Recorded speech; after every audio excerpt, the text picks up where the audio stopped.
ഒരു ശുഭരാത്രി നേർന്നു പോയി നീ. ഇതിലെ ഒരു പൂക്കിനാവായി വന്ന നീ.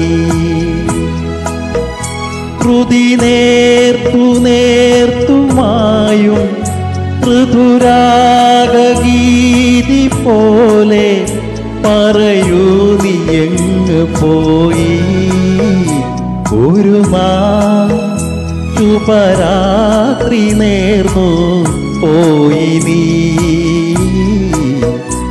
ഇതിലെ ഒരു പൂക്കിനാവായി വന്ന നീ.